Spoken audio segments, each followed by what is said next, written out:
This is a smaller mosque. Here it is, Rich Cafe. And you know, it turns out that this has been through different owners' hands, and it's now been a recreation of the original Rich Cafe out of Casablanca. It's quite a remarkable place. The details are amazing, and it's not the original spot, but it's the original look, you know. So we have all kinds of photographs in here. That's Rich Cafe, right? Okay. That's us ordering dinner. The guys have the fezzes, and there's also the piano here someplace, okay? There's no sand in this one, but we're having a great dinner here. And that, by the way, is to have a continual loop of Casablanca. Just so you don't miss the concept, you know? And two of the guys. And anyway, so Casablanca was really a remarkable place. And that one shot we saw before about the tall mosque there, we went up that thing real closely. The detail is unbelievable. It's absolutely unbelievable to see a 600-foot tall mosque. It's an amazing thing. Absolutely amazing. And so this is a pretty big jump here. Now we're going over here to Tangiers. This shot coming up here. And basically what's happening is that as you, let me put my cell phone up here. As you come into the Mediterranean, one thing was fascinating is that the Mediterranean, because of evaporation, and the way the evaporation is, it is 6 to 9 feet lower than the Atlantic Ocean.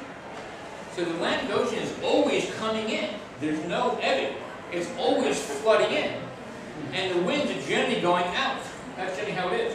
So the fascinating thing about this is that the seas are enormous coming around Gibraltar. So some of the biggest seas we had in this trip here were coming, that big storm coming to Agadir the previous night, and also making the turn here around what's called the Pillars of Hercules, was some of the biggest seas of this entire trip. So let me just keep on going here. This is coming around Tangiers. This is coming into Tangiers. This is Holly with her goggles on. It's wet. It's wet. It can be up here. It's very dramatic. That's one of the guys with a section in his hand with a section. He did a number of section shots on good nights here. I believe that this is going to be coming around what used to be called in ancient days the Pillars of Hercules. This is the one of the spots there in the beginning of the Mediterranean. Very dramatic place, big seas here. This was like 35, 40 knot headwinds. We probably wrapped the main up entirely and just kind of plowed into it. It's really, really rough weather. Big seas here. You can see how the wind is blowing those waves out. You can kind of see that on the waves. This is Holly again, kind of digging in there with the helm. Very, very rough go coming around in the Med here, coming in here. Different shots here. This comes up here, you know. We all took turns with the helmets there. That's Joe. Okay. And that's coming into Tangiers. How long did that take? It took about 30 hours, I think, coming around from Hamadiya up to Tangiers. This is the Royal Yacht Club of Tangiers. You know, Tangiers is really one of those fascinating sort of international cities, you know.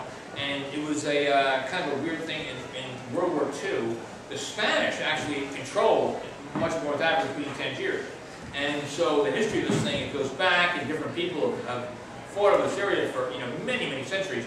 But for quite some time, the Spanish, Franco, did not join the Axis powers in World War II.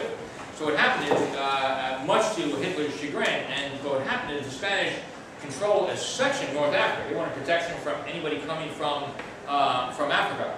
And so ultimately speaking, after World War II, they had to, when things were all calmed down, they left all of North Africa except for 2 cities. And I never knew this before I got there. And they actually still control to this day 2 cities in Morocco. Moroccans want them back, and the Spanish say, well, we'll give them back when the British gave us Gibraltar. Well, that's not going to happen anytime soon for reasons we can talk about later. But this is Club Tangiers. And Tangiers, this was in a way the most fascinating city. It was absolutely incredible. Just an amazing place. Interesting, the back alleys, the small places, different things. Very dramatic place. And this is also, by the way, the very element of the Casablanca Rich Cafe was modeled on this hotel restaurant. We were at the main hotel, the El Missouro, I think it is. It was an ancient, very old hotel restaurant place, and that's sort of the model for Rich Cafe we had dinner at when we were in Tangier. Another shot of water. Look how tight this is. Oh, This is interesting. These things are not set for cars, sir. Okay, he's got his BMW. Look how tight that is. He's a German. You know? We're in rug factories, we're in rug places, or fabric places, and you know, the guys later on, look at them, okay? They all got these things happening. I had no idea they did this. They came down surprised us. We're all in native garb, you know? So it was really pretty funny when you came down the road here. That's been sitting in the cockpit, you know, pretty cool. Now this is that hotel. This is an amazing hotel. One of those things you know is elegant. This, by the way, you know, Bill Clinton, all the various people, you know, presidents. This is where they stay when they come to North Africa for 10 years. In this hotel. Gorbachev was there, had been there. It's a famous hotel. Great food, amazing place. And at the very end here, this is the trip into Gibraltar. This is the final day. This is the day trip, actually. This is the only part of this trip is just simply a day trip, you know. And so what happened is, we left in the morning, got there, and late in the afternoon.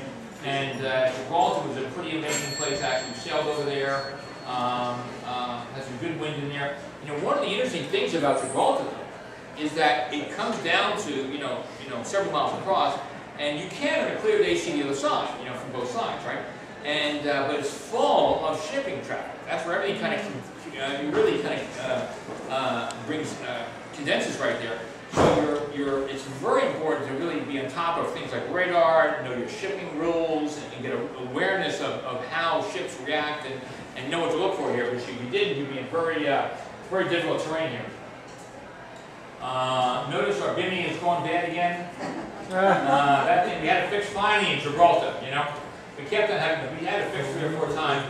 That's coming in Gibraltar, looking across, I think, to that's looking at Gibraltar right there, coming to Gibraltar. Another shot of sea. Looking at it across. The whole trip was 13 days, and it was from noon on a certain day to noon on a certain day.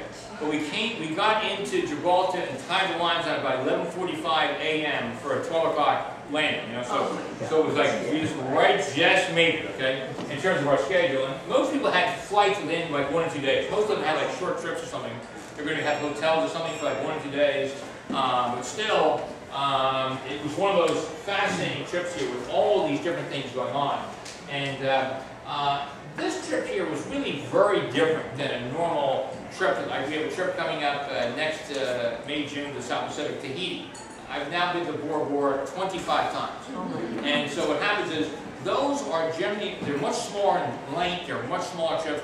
This is a much longer trip in terms of its length, you know, and we're constantly on the move with this kind of trip. Well, how did it differ going along the coast in Tangier and the coast of Africa? Well, what was originally planned was a long ocean trip of like 4 days.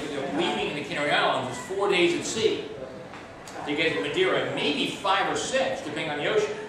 Yes, Mark? I have 2 questions. Yes. One is, do England, Spain, and Morocco own the waters in the Strait of Gibraltar? No. It's an international area. International. Okay. Yeah. Second question is, would an ocean-only trip have been interesting compared to what you did? You know, that's interesting. You know, when we book these trips, I've taken my boat here. We've taken it twice to Tahiti. The first trips to sell out when we do these are the ocean trips. And I think part of the reason is that people can't do these on their own without their own boat. So people want to have the experience of having a trip at sea, an ocean trip. So in some respects, it's a fascinating discussion.